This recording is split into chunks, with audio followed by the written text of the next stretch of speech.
लद्दाख के पेंगोंग में भारत चीन के सैनिकों के बीच झड़प हुई। भारतीय सेना ने पीएलए को कड़ा जवाब दिया। 29-30 अगस्त की रात झड़प हुई। दोनों देशों के सैन्य अधिकारियों के बीच बैठक जारी है।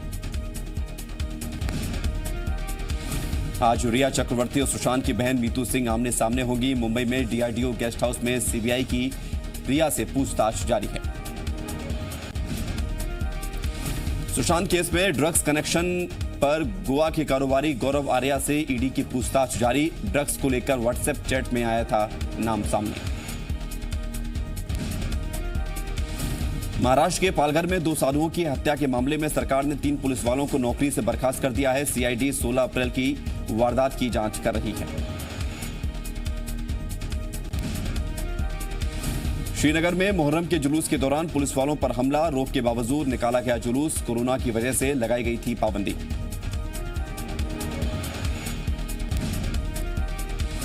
देश में कोरोना संक्रमित मरीजों की संख्या 36 लाख के पार हो गई है। पिछले 24 घंटे में देश में कोरोना संक्रमण के सबसे ज्यादा 78,512 नए मामले सामने आए हैं। इस दौरान 971 लोगों की संक्रमण से मौत हुई।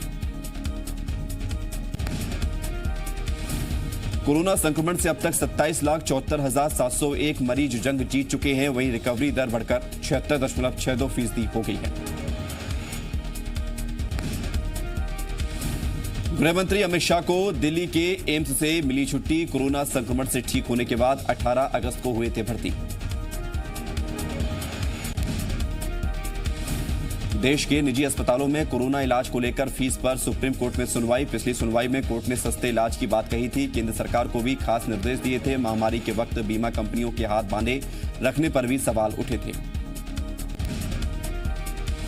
छत्तीसगढ़ में कोरोना का कहर थमने का नाम नहीं ले रहा है। प्रदेश में 24 घंटे में कोरोना के 1,346 नए मामले सामने आए हैं। सिर्फ राजधानी रायपुर में ही संक्रमितों की संख्या 669 आ गई है, जिसके बाद प्रदेश में कोरोना संक्रमितों का कुल आंकड़ा 30,000 के पार हो गया है।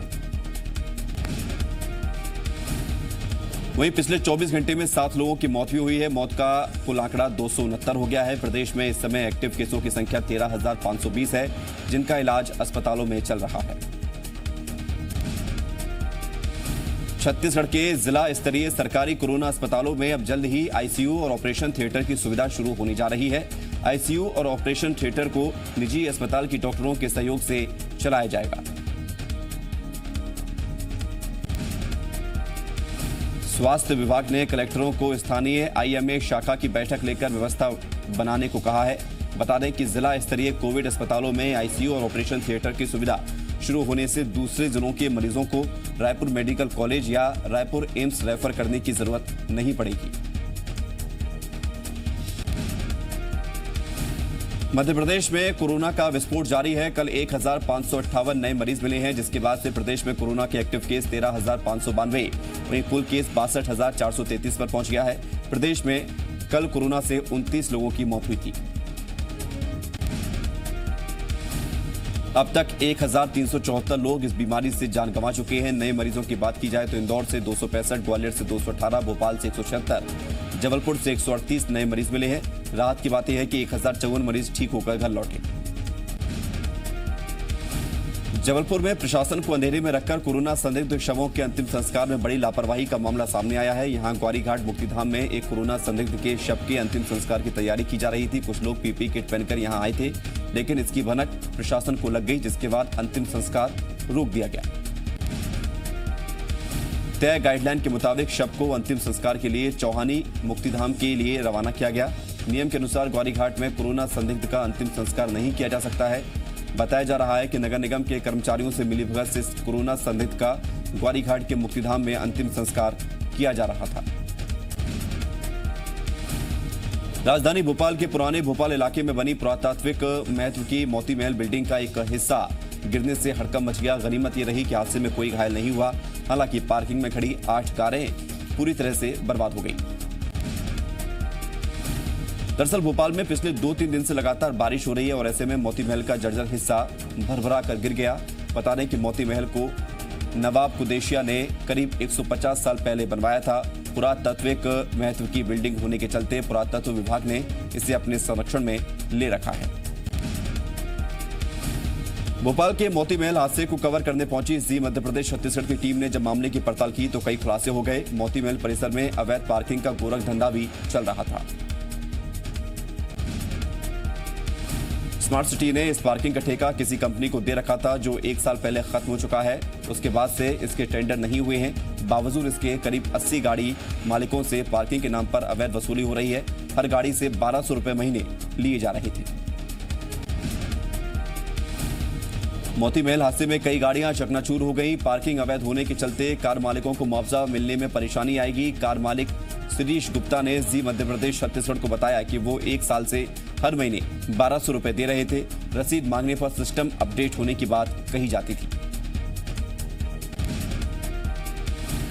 मामले में जब नगर निगम के अपर आयुक्त शाश्वत मीणा ने से सवाल किया गया तो उन्होंने जानकारी लेने का हवाला दिया है। मोती महल के सामने ये मामला हुआ है और आपको बता दें कि क्योंकि मोती महल के सामने ही नगर निगम का ऑफिस है।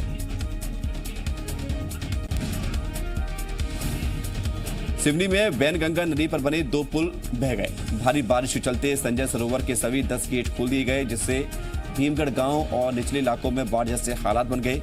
अब जब डैम के गेट बंद किए गए तो तबाही का नजारा देखने को मिला। छपारा से भीमगढ़ को जोड़ने वाला करोड़ों में बना ये पुल बह गया है। वहीं धनोरा तहसील के सुनवारा में 2 महीने पहले बना पुल भी बह गया, जिसके पिलर भी बह गए। इस पुल का अभी उद्घाटन भी नहीं हुआ था। वहीं कांग्रेस ने ट्वीट कर निशाना साधा है और जांच की मांग की है। सिवनी में 2 पुल बहने के मामले में आरोप प्रत्यारोप का दौर भी शुरू हो चुका है। कांग्रेस नेता जेपी धनोपिया ने बीजेपी पर भ्रष्टाचार का आरोप लगाते हुए कहा कि निर्माण के नाम पर पैसा कमाना ही बीजेपी का विकास है। वहीं बीजेपी के नेता राहुल कोठारी ने कहा कि मामले की जांच के लिए कलेक्टर ने जांच टीम बना दी है, लेकिन कांग्रेस पहले ये जानकारी ले ले कि ठेकेदार किसके संपर्क में है। सिवनी में पुल बहने के मामले में सीएम शिवराज सिंह चौहान सख्त नजर आए हैं। सीएम शिवराज ने मामले की जांच के आदेश दिए हैं। सीएम ने कहा है कि जांच के बाद दोषियों पर कार्रवाई की जाएगी। मध्य प्रदेश के कई इलाकों में आई बाढ़ के बाद सरकार सतर्क है और हालात पर नजर बनाए हुए है। इसी को देखते हुए भोपाल में आज सीएम शिवराज सिंह चौहान ने बाढ़ राहत कार्यों के लिए समीक्षा बैठक की।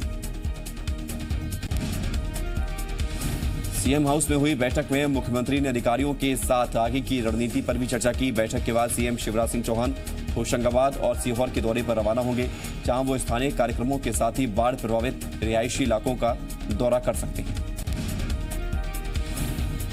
मुख्यमंत्री शिवराज सिंह चौहान ने आज विदिशा में बाढ़ वाले गणेश मंदिर में पूर्ण आहुति दी और पूजा अर्चना की।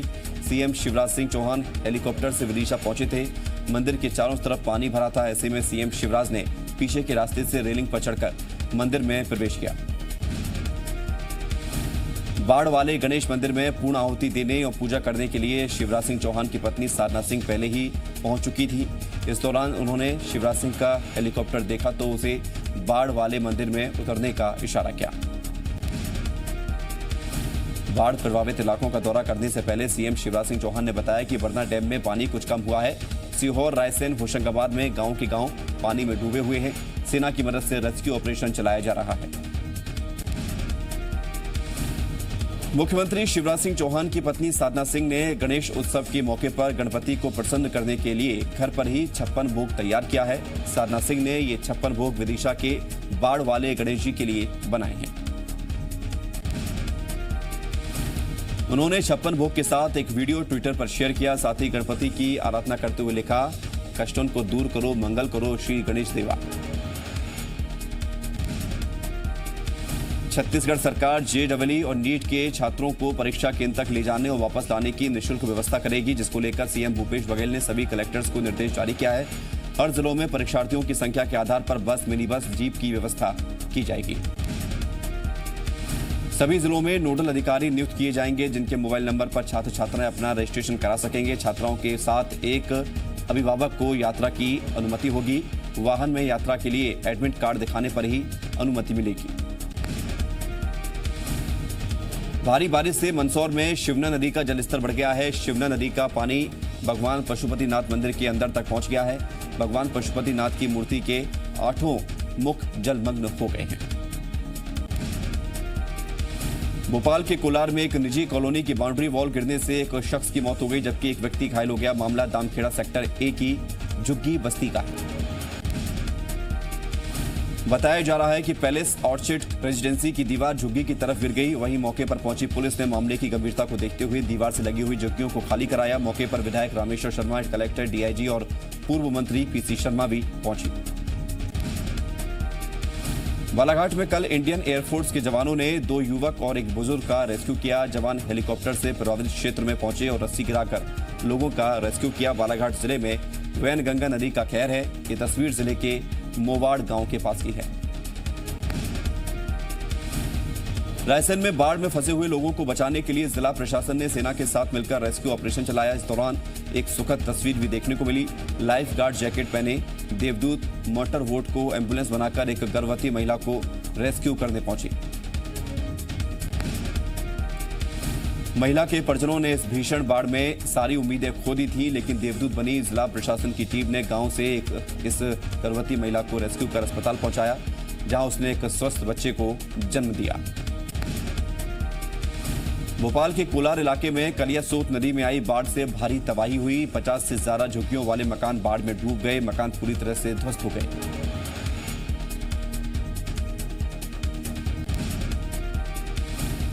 धमतरी में पुलिस और नक्सलियों के बीच हुई मुठभेड़ में एक नक्सली ढेर हो गया। ये एनकाउंटर बीती रात गरियाबंद की सीमा पर घोरा गांव के जंगल में हुआ।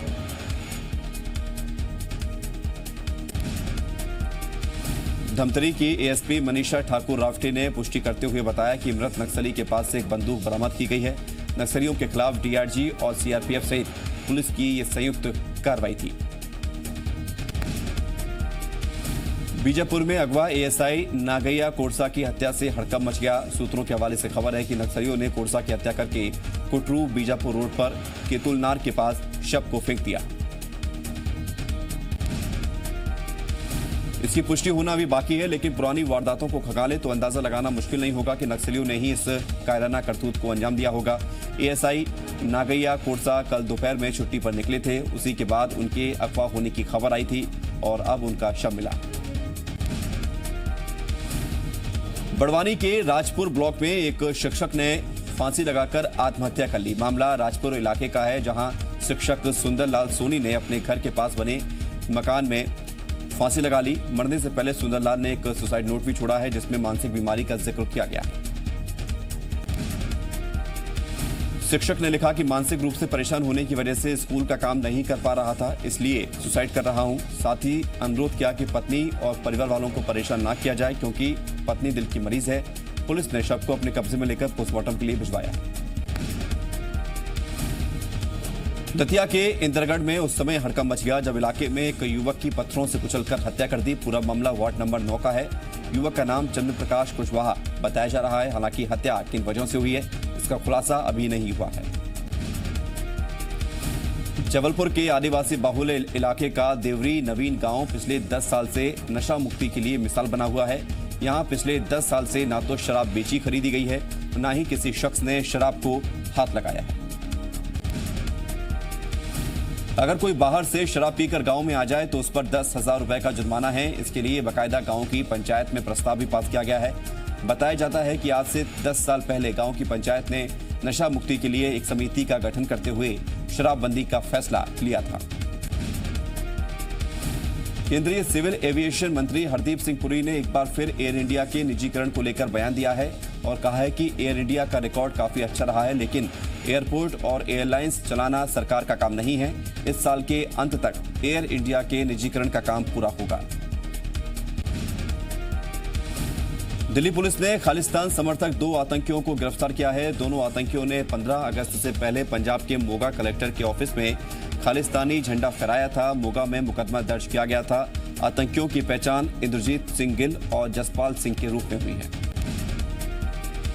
अयोध्या के प्रमुख जगहों पर भगवान श्री राम, माता सीता और बजरंगबली की कांस्य की प्रतिमा लगाने का प्रस्ताव है।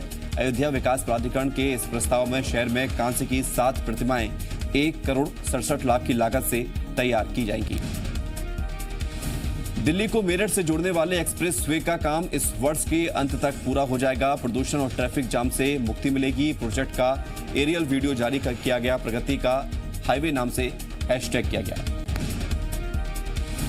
नॉर्वे की राजधानी ओस्लो में कट्टरपंथियों ने सड़कों पर कोहराम मचाया और जमकर तोड़फोड़ की। प्रदर्शनकारी संसद के बाहर इकट्ठा हुए और इस्लामी विचारधारा के खिलाफ अपना विरोध जताया। इसी के बाद भड़क उठे दो संप्रदायों के बीच दंगे हुए। बेलारूस में चल रहे सरकार विरोध प्रदर्शन को रोकने के लिए सेना के जवानों को तैनात किया जा रहा है। कल भी हजारों महिलाओं ने सरकार विरोधी प्रदर्शन में हिस्सा लिया था। बेलारूस में राष्ट्रपति चुनाव के बाद से प्रदर्शन जारी है। विपक्ष का आरोप है कि राष्ट्रपति चुनाव में बड़े पैमाने पर धांधली की गई थी। ताइवान में हुए काइट फेस्टिवल के दौरान हैरान कर देने वाला नजारा सामने आया है, जहां एक बच्चा आसमान में पतंग की डोर के साथ फंस गया। बच्चा हवा में कई मीटर तक ऊपर उछला। बच्चा सुरक्षित है, लेकिन उसे मामूली चोट जरूर आई है।